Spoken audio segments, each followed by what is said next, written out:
ఆస్ట్రేలియాలోని సిడ్నీ బాండీ బీచ్ ఉగ్రదాడి కేసులో హైదరాబాద్ లింకులు బయటికి రావడం కలకలం రేపుతోంది.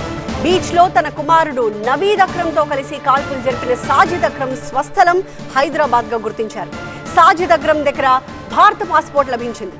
25 ఏళ్ల క్రితం సాజిద్ స్టూడెంట్ వీసాపై ఆస్ట్రేలియా వెళ్లి అక్కడే స్థిరపడినట్టు గుర్తించారు. సాజిద్ కుటుంబ సభ్యులను భారత నిఘా అధికారులు విచారించారు. ఆస్తి పంపకాల కోసం సాజిద్ గతంలో ఒకసారి హైదరాబాద్కు వచ్చినట్టు తెలుస్తోంది. హైదరాబాద్లోని టోలీ చౌకీ ప్రాంతంలో సాజిద్ నివాసం ఉన్నట్టు గుర్తించారు.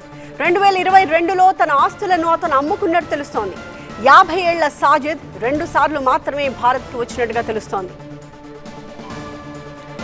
సిడ్నీ బాండీ బీచ్ లో యూదుల వేడుకలను టార్గెట్ చేస్తూ సాజిద్, నవీద్ కాల్పులు జరపడంతో 15 మంది ప్రాణాలు కోల్పోయారు. పోలీసుల కాల్పుల్లో సాజిద్ హతమయ్యాడు. నవీద్ కి గాయాలు కావడంతో హాస్పిటల్లో చికిత్స జరుగుతోంది. సాజిద్, నవీద్ నవంబర్ 1న ఫిలిప్పీన్స్ కి వెళ్లినట్టు దర్యాప్తులో తేలింది. ఐసిస్ ఉగ్రవాదులకు అడ్డాగా ఉన్న దవానో పట్టణాన్ని వాళ్ళిద్దరూ సందర్శించారు. ఫిలిప్పీన్స్ కి సాజిద్, నవీద్ ఎందుకు వెళ్లారు అన్న విషయంపై దర్యాప్తు జరుగుతోంది. దవానోలో ఐసిస్ ఉగ్రవాదుల దగ్గర సాజిద్, నవీద్ శిక్షణ తీసుకున్నట్టుగా భావిస్తున్నారు. సిడ్నీలో కాల్పులు జరిపిన ప్రాంతంలో ఐసిస్ జెండాలతో పాటుగా ఐఈడీలను కూడా స్వాధీనం చేసుకున్నారు. మా ప్రతినిధి విజయ్ మరింత సమాచారం అందిస్తారు. విజయ్, సాజిద్, నవీద్ కి సంబంధించి ఇంకా ఎలాంటి ఇన్ఫర్మేషన్ బయటకు వస్తోంది? ముఖ్యంగా వాళ్ళు ఫిలిప్పీన్స్ కి ఎందుకు వెళ్లారు అనే దానికి సంబంధించి ప్రాథమికంగా ఏమన్నా క్లారిటీ వస్తోందా? బోండీ బీచ్లో జరిగినటువంటి టెర్రర్ అటాక్ ఆస్ట్రేలియన్ పోలీసులు ఇన్వెస్టిగేషన్ చేసే సమయంలో కొన్ని సంచలన విషయాలు బయటపడ్డాయి. ఈ మొత్తం వ్యవహారంలో ఇన్వాల్వ్ అయినటువంటి ఎవరైతే ఈ సాజిద్ అక్రమ్ ఉన్నాడో అతను హైదరాబాద్ వాసిగా గుర్తించారు. దాదాపు 27 ఏళ్ల క్రితం అంటే 1998లో దాదాపు ఇతను ఇక్కడి నుంచి వెళ్ళాడు. 1998లో హైదరాబాద్ వదిలి వెళ్ళిపోయాడు. ఎంప్లాయ్మెంట్ కోసం వెళ్ళినట్టుగా గుర్తించారు. దాదాపు 27 సంవత్సరాల్లో కేవలం 6 సార్లు మాత్రమే హైదరాబాద్ వచ్చాడు. ఈ 6 సార్లు కూడా ఇక్కడ చివరి సమయంలో వాళ్ళ ఫాదర్ చనిపోయినా కూడా ఆస్ట్రేలియా నుంచి అతను రాలేదు. అయితే ఈ ఉగ్ర దాడికి లింకులన్నీ వెతుకుతున్న సమయంలో ఈ సాజిద్ అక్రమ్ సంబంధించినటువంటి సమాచారం బయటపడింది. టోలీ చౌకీలో ఆయన ఒరిజినల్ నివాసం, అక్కడికి కూడా మన టీం వెళ్ళింది. అక్కడ వాళ్ళ కుటుంబ సభ్యులు కొంతమంది ఉన్నారు, వాళ్ళతో కూడా మాట్లాడించే ప్రయత్నం అయితే ప్రస్తుతం చేస్తున్నాం. ప్రస్తుతం ఉన్న సమాచారం మేరకు తెలంగాణ డీజీపీ శివధర్ రెడ్డి ఒక స్టేట్మెంట్ ఇచ్చారు. దాంట్లో చాలా స్పష్టంగా మెన్షన్ చేశారు. సాజిద్ అక్రమ్ 50 సంవత్సరాల సాజిద్ అక్రమ్, ఆయన నేటివ్ హైదరాబాద్. అతను 27 సంవత్సరాల క్రితం ఆస్ట్రేలియాలో ఎంప్లాయ్మెంట్ కోసం వెళ్ళాడు. 1998లో నవంబర్లో వెళ్ళినట్టుగా కూడా గుర్తించారు. అప్పటి నుంచి ఆస్ట్రేలియా ఉంటున్నారు. అతని భార్య కూడా వెనేరా గ్రోసో అనే యూరోపియన్ అమ్మాయిని వివాహం చేసుకున్నాడు. అక్కడి నుంచి ఆస్ట్రేలియాలోనే ఉన్నాడు. ఐసిస్ ఐడియాలజీకి దాదాపుగా అట్రాక్ట్ అయ్యి చాలా కాలంగా కూడా ఐసిస్ మాడ్యూల్తో టెలిగ్రామ్ సిగ్నల్ యాప్లతో టచ్లో ఉండి ఈ టెర్రర్ అటాక్ పాల్పడినట్టుగా చెప్తున్నారు. అయితే హైదరాబాద్లో ఉన్న రిలేటివ్స్ ఇచ్చిన సమాచారం మేరకు సాజిద్ అక్రమ్ కొంత హైదరాబాద్లో సంబంధాలున్నాయి. 27 సంవత్సరాల క్రితం ఇక్కడి నుంచి వదిలి వెళ్ళిపోయాడు. 6 సార్లు మాత్రమే 1998 నవంబర్లో వెళ్ళినటువంటి సాజిద్ అక్రమ్ హైదరాబాద్కి 6 సార్లు వచ్చారు. 6 సార్లు కూడా ప్రాపర్టీస్కి సంబంధించి ఆస్తులకు సంబంధించినటువంటి అమ్మడం కావచ్చు, కొనడం కావచ్చు లాంటివి చేశాడు.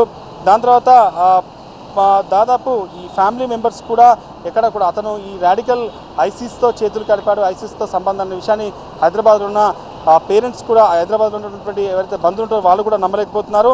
దాంతోపాటుగా ఈ సాజిద్ అక్రమ్కి నవీద్ అనే కొడుకున్నాడు, అతను కూడా ఈ రాడికల్ భావజాలం కలిగి ఉన్నాడు. ఐసిస్తో కీలక సంబంధాలు కలిగి ఇద్దరు ఉన్నారు. దాంతోపాటుగా తెలంగాణ పోలీసులకి ఈ సాజిద్ అక్రమ్కి సంబంధించినటువంటి దాదాపుగా 1998లో వెళ్తే అప్పటి నుంచి ఇప్పటి వరకు 6 సార్లు మాత్రమే వచ్చాడు. ఇది కూడా ప్రాపర్టీస్ కోసం వచ్చినట్టుగా చెప్తున్నారు. సో హైదరాబాద్కి సంబంధించిన లింకులకు సంబంధించి తెలంగాణ డీజీపీ కూడా రెస్పాండ్ అయ్యారు. ఆయన 1998 నవంబర్లో వెళ్ళారు. అప్పటి నుంచి 6 సార్లు మాత్రమే వచ్చారు. అది ప్రాపర్టీ డిస్ప్యూట్ కోసం, ప్రాపర్టీస్ అమ్ముకోవడం కోసం వచ్చినట్టుగా చెప్తున్నారు. కానీ 15 మంది చావుకు కారణమైనటువంటి సాజిద్ అక్రమ్ స్వస్థలం హైదరాబాద్ టోలీ చౌకీ. వాళ్ళ కుటుంబ సభ్యులు ఉన్న ప్లేస్ కూడా టీవీఎన్ కాసేపట్లో చేరుకుంటుంది. టోలీ చౌకీలో వాళ్ళ ఇల్లు కూడా ఐడెంటిఫై అయింది. ఇప్పటికే కేంద్ర నిఘా సంస్థలు, తెలంగాణ రాష్ట్ర నిఘా సంస్థలు కూడా మొత్తం సమాచారం సేకరించాయి.